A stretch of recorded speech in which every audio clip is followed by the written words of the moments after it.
Black CEO dragged out of bank by her collar. 7 minutes later, she pulls $900 million. Hello everyone, before we begin today's video, I need your help. We've noticed that the channel is losing traction, and subscribing is one of the best ways you can help us. It's quick, free, and allows us to continue bringing you great content. Your support means everything. Let's keep this channel growing collectively.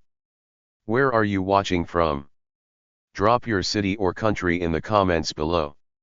Thank you very much. Now, let's get back to the story.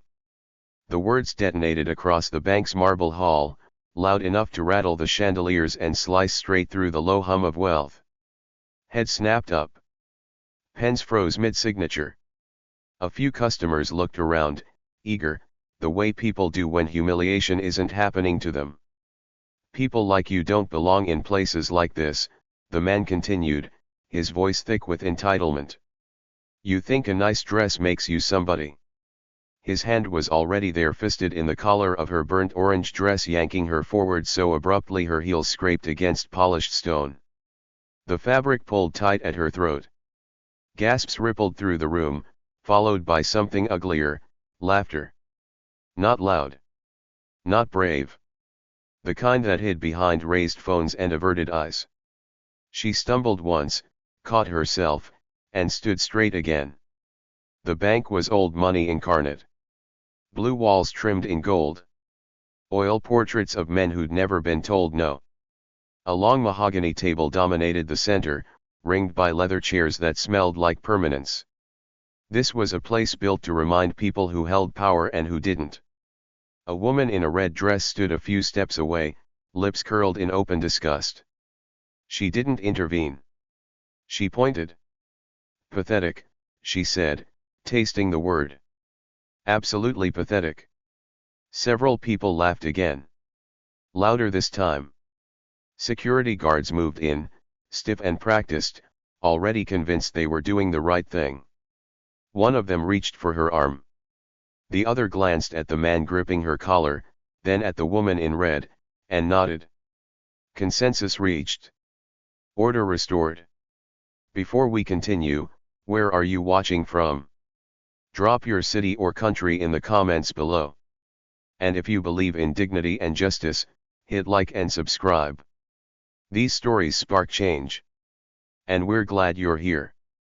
Now, back to Ariana Cole. Ariana didn't shout. She didn't plead. She didn't try to explain. She simply looked at the man holding her. Up close, he smelled like expensive cologne and old confidence. His jaw was clenched, eyes bright with the thrill of control. This was his building, his rules, his moment. Around them, phones were raised higher. Someone whispered, "This is going viral." The grip tightened. I said move, he barked, giving her a final shove. Her shoulder clipped the edge of the table. A pen rolled off and clattered to the floor, the sound sharp in the sudden quiet. For a fraction of a second, the entire bank held its breath. Ariana reached up not to push him away, but to straighten the collar he'd crushed. Slow. Deliberate. As if she had all the time in the world. That was when the atmosphere shifted. It wasn't dramatic. No thunder. No shouting. Just a subtle, collective sense that something had gone wrong. The laughter thinned. The phones wavered. One of the guards hesitated, his hand hovering inches from her arm. The woman in red noticed it and scoffed. "Oh please," she said. "Don't tell me you're scared of her." The man laughed too, sharp and dismissive. "She's nobody," he said, loud enough for Ariana to hear. Another problem customer who thought today was her lucky day. Ariana finally spoke. "Take your hand off me." Her voice wasn't raised. It didn't tremble. It carried the weight of certainty, quiet, immovable. The man blinked, surprised. Then he laughed again and released her with a shove, like tossing away something already broken. "Escort her out," he ordered. The guards closed in. One reached for her elbow. Ariana stepped forward on her own. She walked, not rushed, not dragged, past the table, past the portraits, past the stairs. Each step echoed. The cameras followed her like predators denied their kill. At the entrance, sunlight poured through tall glass doors, bright and unforgiving. She stopped. Reached into her clutch. Pulled out her phone. The man scoffed behind her. "Go ahead," he said. "Call whoever you think can help you." Ariana looked down at the screen. One name. No hesitation. "Pull everything," she said quietly into the phone. "All accounts. Effective immediately." A pause. Then, "Yes," she added. "This bank."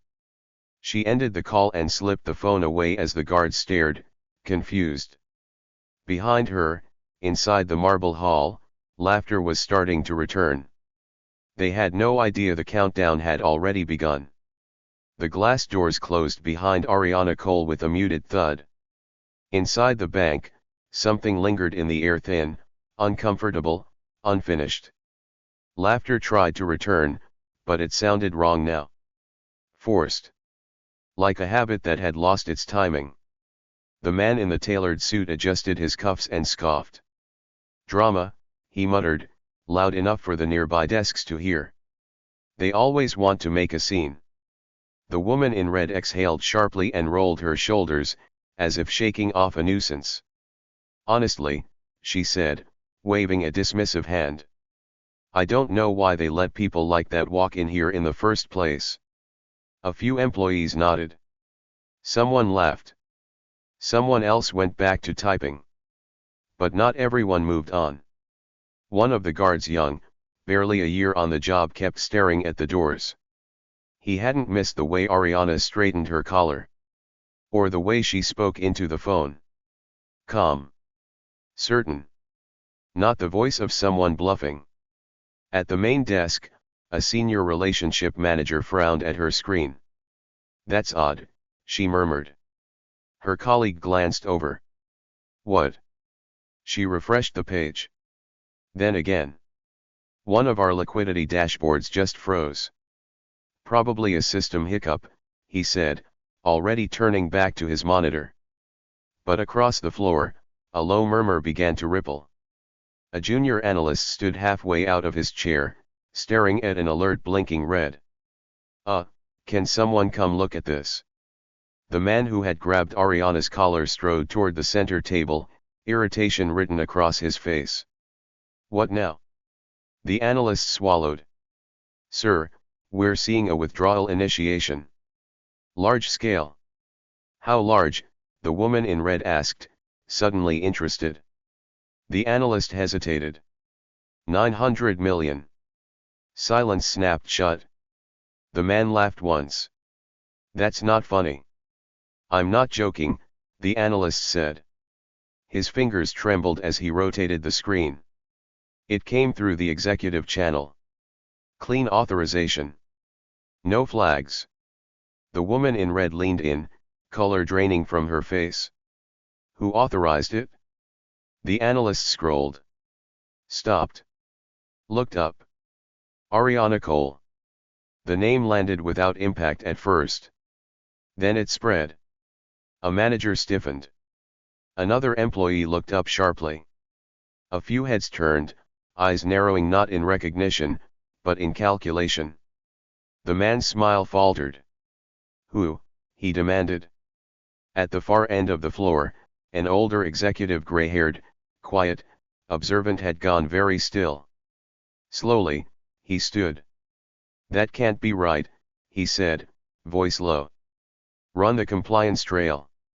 "It's already running," the analyst replied. "Everything checks out." The executive closed his eyes for half a second. When he opened them, the confidence was gone. "Get me her profile." The screen filled with data. Not flashy. No press photos. No celebrity gloss. Just numbers. Holdings. Quiet influence threaded through infrastructure, real estate, and private capital. The kind of money that didn't seek attention. The kind that moved markets without headlines. The executive exhaled. My God. The woman in red read the figures, lips parting slightly. She was here to open an account. No, the executive said. She was here to consolidate. The word hit harder than the number. Phones began to buzz. Not raised, now pressed tight to ears. A regional director swore under his breath. Someone near the windows whispered, "This is bad." The man took a step back from the screen, jaw tightening. She didn't say who she was. She didn't have to, the executive replied. We were supposed to know. Outside, Ariana stood on the steps, the city stretching out before her. Traffic moved. People passed. Life continued, indifferent. Her phone vibrated once in her hand. Request initiated. Liquidity review underway. She typed a single response. Proceed. Inside the bank, alarms didn't sound. Lights didn't flicker. Nothing dramatic happened. That was the worst part. Because everyone who mattered understood exactly what was coming. The woman in red whispered, almost to herself, "We need to fix this." The executive turned toward the doors, already moving. "No," he said. "We need to apologize." But the doors were still closed. And for the first time that day, the bank realized it might not be the one deciding who walked back inside. Inside the bank, the story began to rewrite itself in real time. But not out loud. Not yet. Most of the employees didn't know Ariana Cole's name. They didn't need to. To them, she had already been categorized, filed away in a familiar mental drawer the moment she walked in. Out of place. Overconfident. A problem waiting to happen. She hadn't worn a power suit. No entourage. No executive badge clipped to her dress. Just clean lines, calm posture, and the kind of restraint that never read as wealth to people who only recognized it when it screamed. That was mistake number one. At a workstation near the windows, a compliance officer scrolled back through the initial intake notes. Her brow furrowed. "Look at this," she said quietly to the man beside her. Her profile was flagged before she even reached the desk. "For what?" he asked. The officer hesitated. "It just says, unverified source of funds." He frowned. "Did anyone actually run verification?" She shook her head. "No. It was marked manual review." Manual review. The softest phrase for the hardest bias.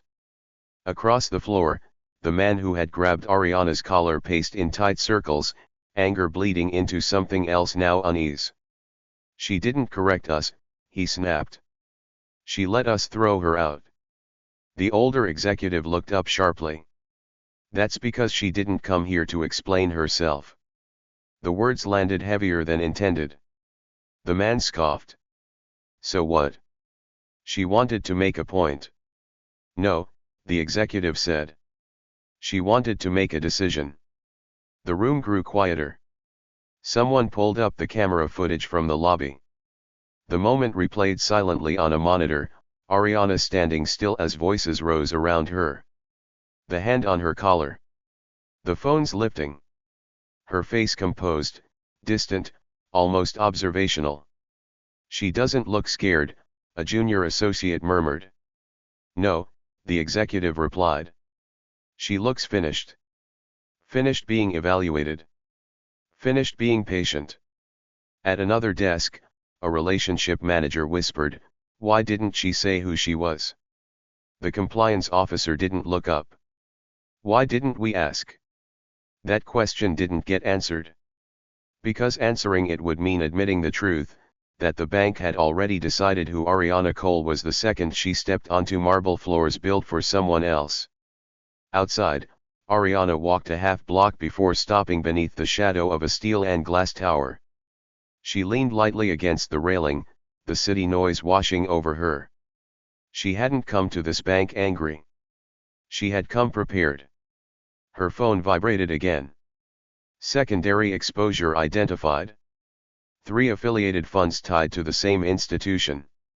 She read the message, expression unchanged. Include them, she typed back. Inside the bank, the panic was spreading not loudly, but efficiently. Directors whispered behind frosted glass. Emails were drafted and deleted. Risk officers recalculated scenarios that all ended the same way. Loss. Reputation. Liquidity. Control. The woman in red sat down hard in a leather chair, heels crossed tightly at the ankle. "This doesn't make sense," she said.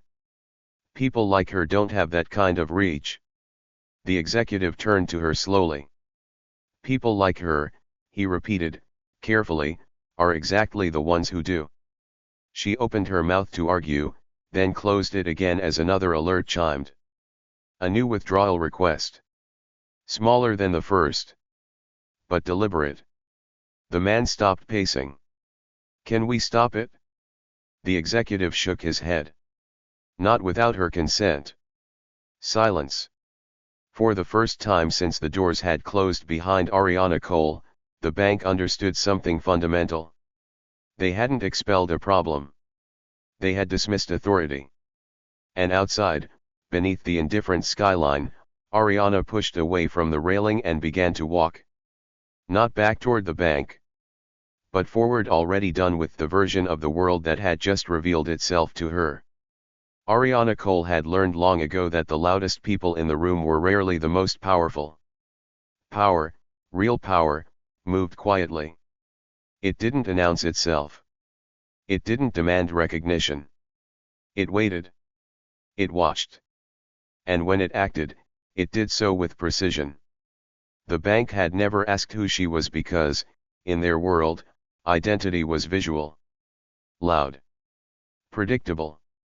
Power wore uniforms they recognized, tailored suits, inherited names, the confidence of being welcomed everywhere without question. Ariana wore none of that. She had built her life in rooms where no one clapped when she entered. Where contracts mattered more than faces. Where silence was leverage. For 2 decades, she had made herself intentionally unremarkable to the public eye. No magazine covers. No keynote speeches. No curated persona. That anonymity wasn't modesty. It was strategy. Her company, quietly structured through layered holdings and private capital vehicles, touched ports, data centers, municipal bonds, logistics corridors. Not the glamorous industries people bragged about at dinners, but the ones economies collapsed without. She didn't chase influence. She owned it. The bank had been one node among many. A consolidation point. A place to centralize liquidity before moving it elsewhere. She'd scheduled the visit herself, turned down the offer to send intermediaries. Not to prove anything, but to observe how a system behaved when it believed it held authority. Inside the bank, the older executive sat alone in a glass-walled conference room, staring at Ariana's profile on a tablet. Every line told a story he wished he'd read earlier. Private equity stakes rooted through trusts. Infrastructure financing tied to public projects. Long-term capital parked in places that didn't need approval, only respect. He exhaled slowly. "This isn't retail money," he muttered to himself. "This is backbone money." Backbone money didn't argue. It withdrew. On the main floor, the man who had grabbed Ariana's collar finally sank into a chair. His confidence had curdled into defensiveness. "She walked in like she didn't care," he said, more to himself than anyone else. "Like she already knew how this would end." The woman in red crossed her arms tightly. "You're making it sound like she planned this." Across the room, the compliance officer didn't look up. "She didn't plan the insult," she said. "She planned for it." That distinction hung in the air. Outside, Ariana stepped into a waiting car that pulled away from the curb without urgency. She leaned back, eyes forward, watching the city pass like a solved equation. Her phone buzzed again. Exposure confirmed. Tertiary accounts linked. No resistance so far. She replied with one word. Continue. She thought, briefly, of her mother standing in lines that never moved, filling out forms no one read, always being told to wait. Of her grandmother, who'd once told her, they don't need to know your worth. They just need to feel it when it's gone. Ariana had taken that lesson seriously. Inside the bank, the realization was spreading upward. Emails reached regional offices. A vice president demanded explanations that didn't exist yet. Legal teams began drafting language that might soften what couldn't be undone. Someone suggested reaching out to Ariana directly. The older executive shook his head. Not yet. Why not? The woman in red demanded. Because, he said quietly, she hasn't finished showing us who she is. Outside, the city traffic shifted as afternoon turned toward evening. Ariana checked the time. 7 minutes had passed. And the bank was only just beginning to understand the scale of the mistake it had made. Inside the bank, time stopped pretending to be neutral. At exactly 7 minutes past the call, the first real consequence landed not as a headline, not as a siren, but as a quiet shift in posture. Shoulders tightened. Voices dropped. Screens refreshed more often than necessary. The older executive stood at the head of the operations floor, hands clasped behind his back, watching numbers move the way doctors watched monitors. Status, he said. A risk officer swallowed. Primary withdrawal request has cleared internal authorization. Funds are in transition. In transition, the executive repeated. Meaning. Meaning once they cross the clearing window, we can't touch them. The man who had dragged Ariana by the collar stared at the screen, unblinking. That's impossible, he said. That kind of capital doesn't just move. It does, the officer replied quietly, when it belongs to someone who planned for this. The woman in red stood abruptly. Call her, she snapped. Now. No one moved. Why is no one calling her, she demanded.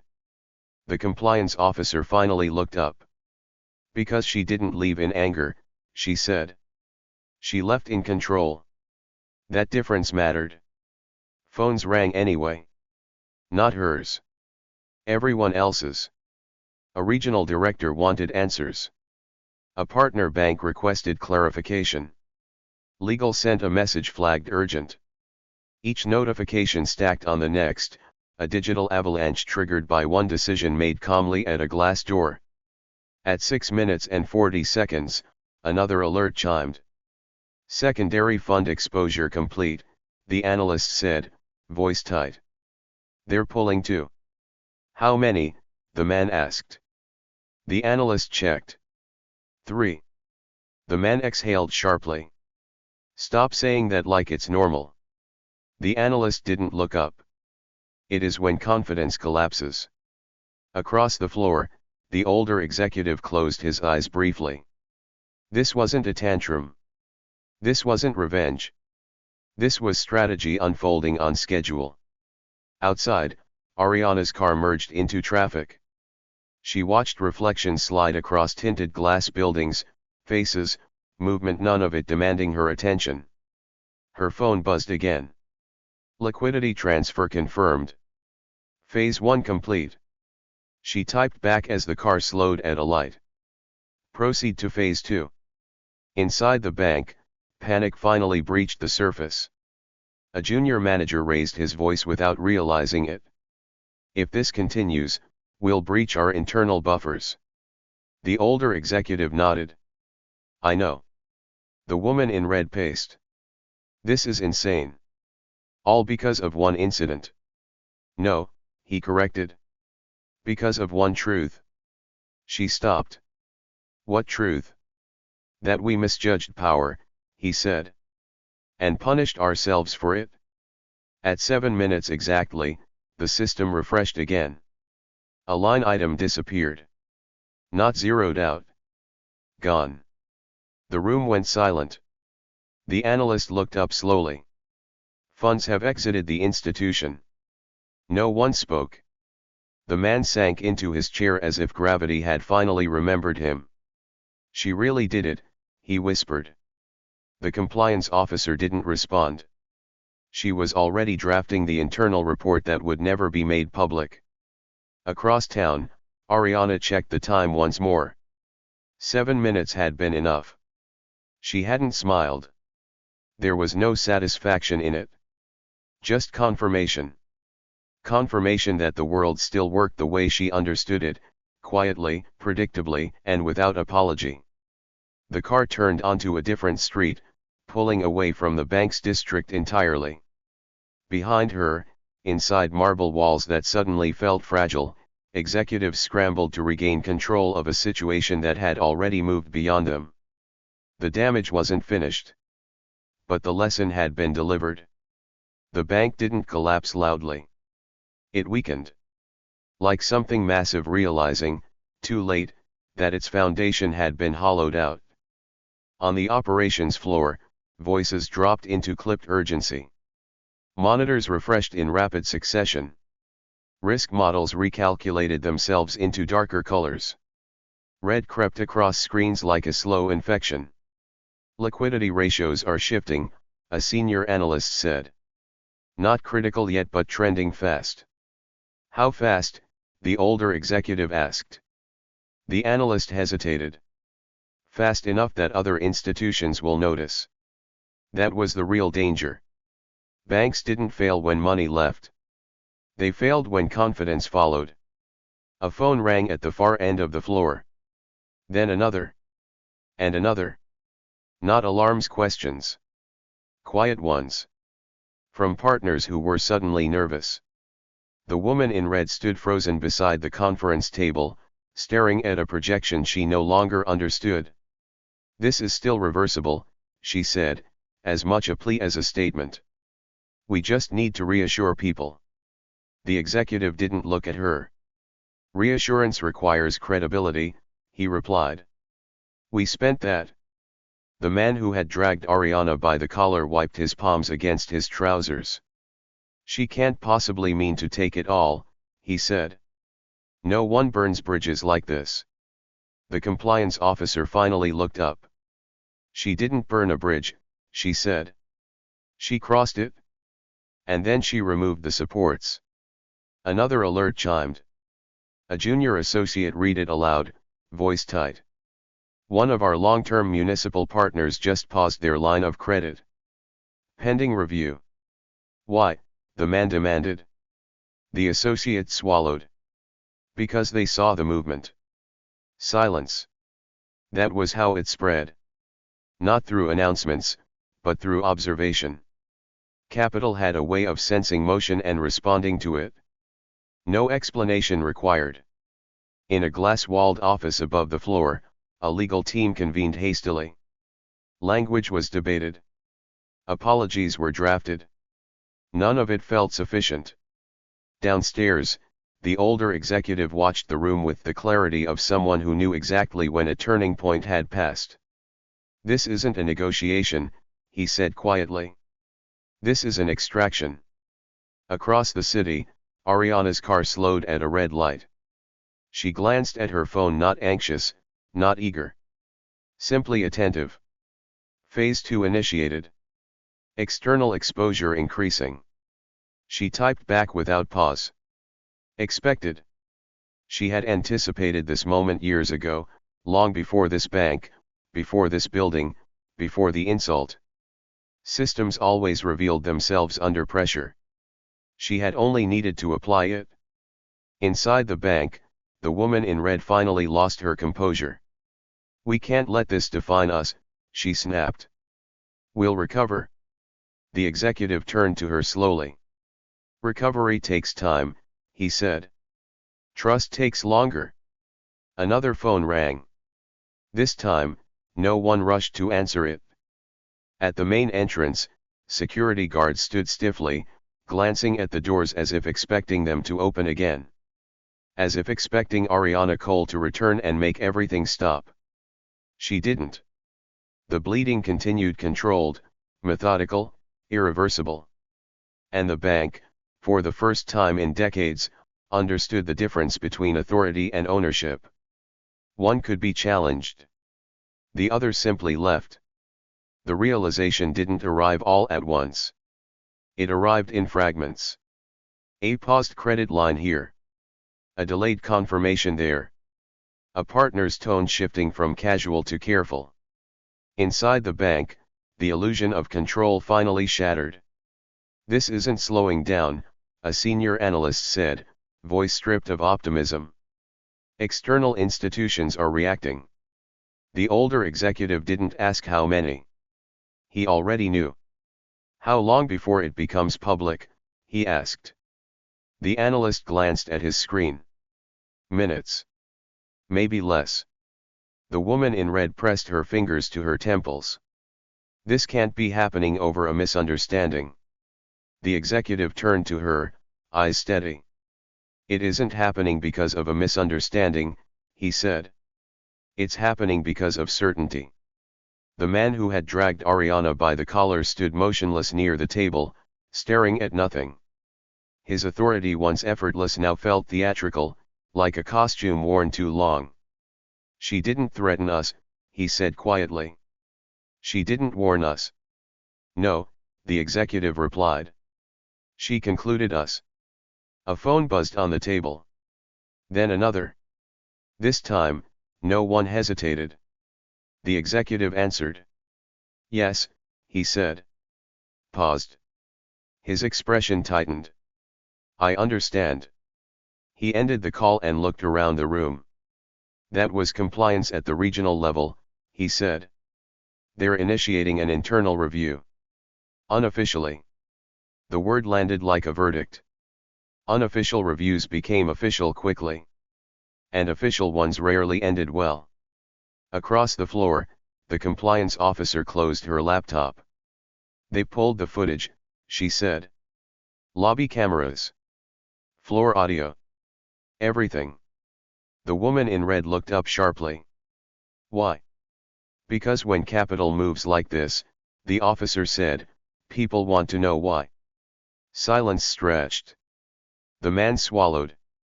"We were following protocol." The officer met his eyes. "No. We were following assumptions." At the entrance, one of the guards shifted his weight. "Sir," he said hesitantly, addressing the executive, "the woman we escorted out." The executive didn't look at him. "Yes. She walked out on her own." That detail mattered more than anyone wanted to admit. Outside, Ariana stood on the balcony of a quiet building, city lights beginning to flicker on below. Her phone rested in her hand, vibrating intermittently with confirmations she didn't need to read twice. Market response accelerating. Media inquiry pending. She locked the screen. Inside the bank, the executive straightened his jacket. "We need to prepare a statement." "To whom?" the woman in red asked. "To ourselves," he said. "Before the world asks why our largest investor decided we weren't worth staying with." No one argued. Because the answer was already echoing in the room. They hadn't lost money. They had exposed who they were. And there was no transaction that could undo that. The apology came too late. Inside the bank, the older executive stood near the entrance, jacket straightened, voice measured, posture carefully rehearsed. He had made the decision 5 minutes ago, the moment the internal review notice had appeared on his screen. "Find her," he'd said. Now. Assistants had scattered. Calls had been placed. Messages drafted in language designed to sound respectful without sounding desperate. None of it worked. By the time they located Ariana Cole's last known destination, the city had already moved on without them. "She won't answer," an aide said quietly, phone still pressed to his ear. The executive nodded once. He had expected that. "Draft the statement anyway," he replied. "Full responsibility. No qualifiers." The woman in red scoffed. "You're going to apologize to her." He turned to her. No. We're going to apologize to the market. The distinction stung. At the center table, the man who had dragged Ariana by the collar sat with his head lowered, authority drained from his posture. She could come back, he said weakly. We could fix this if she'd just talk to us. No, the executive said. If she wanted to negotiate, she would have stayed. The glass doors opened briefly as a courier entered, delivering printed notices, partner institutions requesting clarification, pausing exposure, citing risk reassessment. Each envelope landed like a small, precise cut. Outside, Ariana watched the city from a quiet rooftop, the wind lifting strands of her hair. Her phone buzzed again. Bank attempting outreach. Multiple channels. She read the message, then set the phone face down. There was nothing left to say. She hadn't come to be recognized. She hadn't come to correct their behavior. She had come to decide whether this institution deserved proximity to her capital. It didn't. Inside the bank, the executive addressed the room for the final time that day. We will not pursue her further, he said. We will not justify our actions. And we will not pretend this was a misunderstanding. The woman in red opened her mouth to protest. He raised a hand. We lost the right to control the narrative when we lost our composure. No one argued. Across the city, Ariana turned away from the skyline and picked up her phone one last time. Finalize exit. No re-engagement. The confirmation came almost immediately. Back at the bank, the doors closed again, sealing in a room full of people who now understood something irreversible. You can invite power back. But you cannot force it. And when it leaves quietly, it rarely returns at all. The fallout didn't announce itself with sirens or breaking news banners. It arrived quietly. A delayed press release. A revised earnings call. A careful change in language, strategic realignment, temporary adjustment, internal review. Inside the bank, nothing looked broken. The marble still gleamed. The portraits still stared down with inherited confidence. But the atmosphere had shifted. Conversations were shorter. Doors stayed closed longer.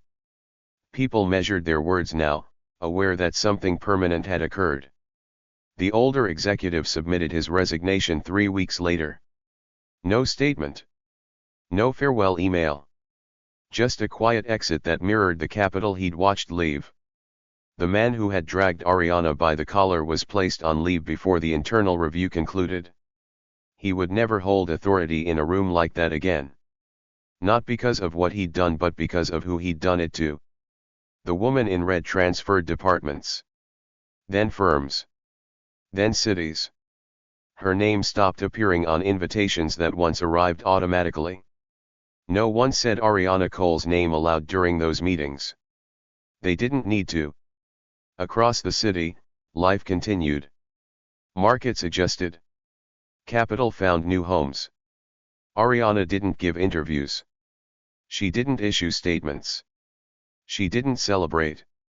She simply moved forward, reallocating resources with the same calm precision she'd always used. The bank became a footnote in her week. One institution among many that had revealed itself under pressure. On a quiet evening, Ariana stood alone in her office, city lights stretching beneath her windows. She removed her jacket and placed it neatly on the chair, the collar smooth, unwrinkled. She thought not with bitterness, but clarity about the moment that had changed everything. The hand at her throat. The laughter. The certainty in their voices. They had believed power was something you could see. She had known better. Power was something you could remove. And when it was gone, explanations didn't matter. Apologies didn't matter. Only the absence did. Ariana turned off the lights and walked out, the door closing softly behind her. Somewhere across town, a bank remained open late, working through models and projections that would never fully account for what had happened. Because the lesson they had learned couldn't be quantified. Dignity didn't ask for permission. And power, real power, never needed to raise its voice to be heard.